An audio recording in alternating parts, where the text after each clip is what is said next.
I think the way things are right now, I think we're totally in agreement here. 5 or 6 game series. Sixers are not the team that scares me the most. I mean, I think that's easily the Bucks, but I think the Cavs actually probably scare me a little bit more than Philly does, but that might just be a little bit of the unknown.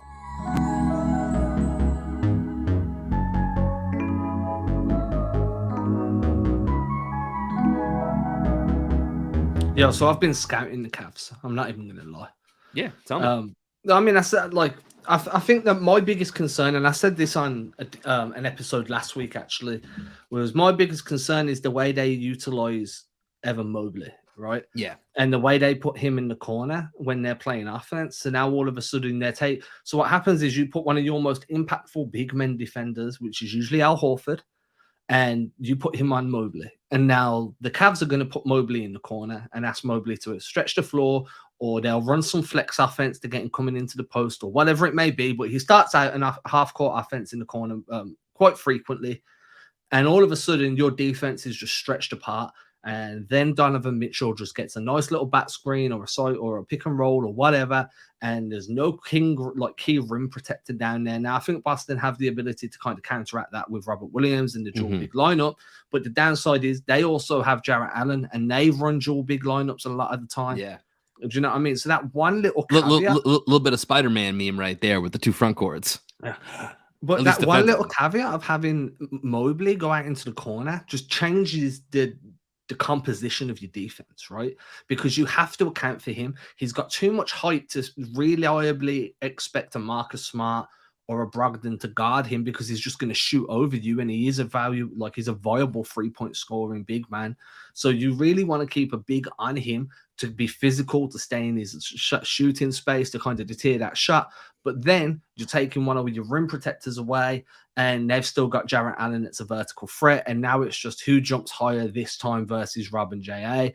And it's just tough, right? And I think that Cleveland are built more in the way to give Boston problems because of the little caveats, like having the option to put Mobley in the corner, running horn sets with 2 big men, one that can pop, like doing a lot of stuff that Boston do, right? Yeah. They can put Horford and Rob in a horn set. Rob rolls, Horford pops.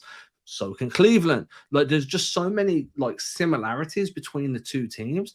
The only thing is, I just think Boston's that bit more experienced. They've got that bit more high-end talent.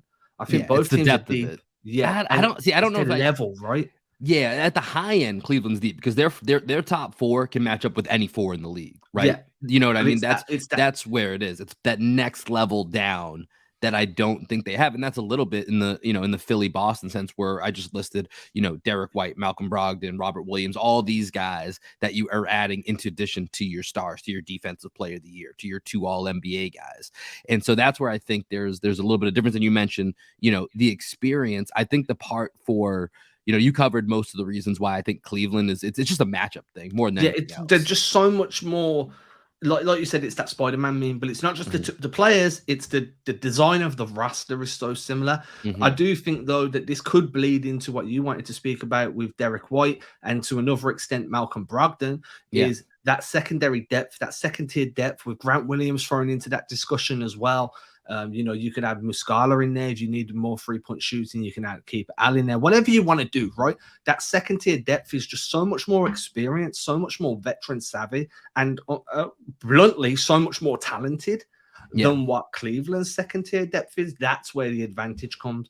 But does that get you out of a series in 5 games, 6 games, 7 games? How much more valuable is that depth as teams start to get so much film on you and so much familiarity with what you're doing? So I think with Cleveland, the one, and then Greg and I had talked about this, the unknown part with them, number one, is a little bit of the experience, but we know Donovan Mitchell is a big time playoff production player. Like we know, we know that he's not going to be afraid to say, "Oh, Jalen, you're going off tonight. Bet, let's match." Same to Jason Tatum. He's going to say, "All right, you want to do a 40 for 40 club? Let's go hit Jay-Z. Let's do the 40-40 club tonight. Let's go. I'll match you with that."